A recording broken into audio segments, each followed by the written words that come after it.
4 বছর পর ইরাকের সংসদীয় নির্বাচনে ভোট গ্রহণ শুরু হয়েছে। মঙ্গলবার নতুন সরকার গঠনের উদ্দেশ্যে ভোট দিচ্ছেন ইরাকি জনগণ। মধ্যপ্রাচ্যের অন্যতম অস্থিতিশীল দেশের ভোট পর্যবেক্ষণ করছেন আন্তর্জাতিক বিশ্লেষকরা। বলছেন, চলমান রাজনৈতিক ব্যবস্থার উপর ইরাকিদের আস্থা আছে কি নেই তা ভোটের ফলাফলেই স্পষ্ট হবে।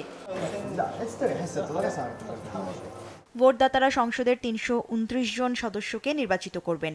এই সংখ্যার অন্তত ২৫% অর্থাৎ ৮৩টি আসন সংরক্ষিত নারীদের জন্য। ইরাকের নিরাপত্তা কর্মী এবং ২৬,০০০ বাস্তুচ্যুত মানুষের জন্য রোববার আগাম ভোট গ্রহণ অনুষ্ঠিত হয়েছে। বাকি জনসংখ্যার জন্য মঙ্গলবার স্থানীয় সময় সকাল থেকে শুরু হয়েছে ভোট গ্রহণ, শেষ হবে সন্ধ্যায়।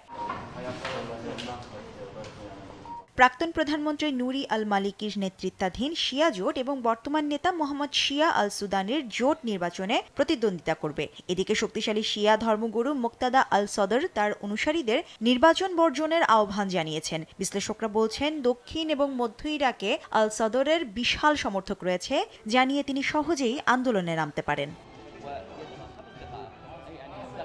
ভোট পরবর্তী ধাপে প্রথমে ইরাকের সুপ্রিম কোর্ট ফলাফল অনুমোদন করে। এর 2 সপ্তাহ পর নবনির্বাচিত সংসদ সদস্যরা শপথ নেন। এরপরই তারা স্পিকার নির্বাচন করবেন, যিনি হবেন সুন্নি সম্প্রদায়ের। প্রথম বৈঠকের 30 দিনের মধ্যে সংসদ সদস্যরা 2/3 ভোট দিয়ে কুর্দি প্রেসিডেন্ট নির্বাচন করবেন। প্রেসিডেন্ট 15 দিনের মধ্যে প্রধানমন্ত্রীকে নিয়োগ দেবেন।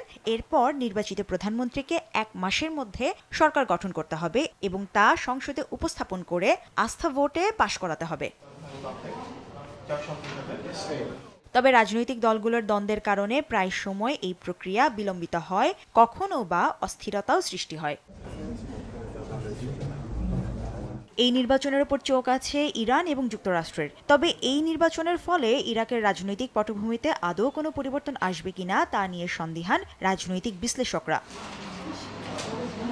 মুশরিফা নুসরাত, দেশ টিভি।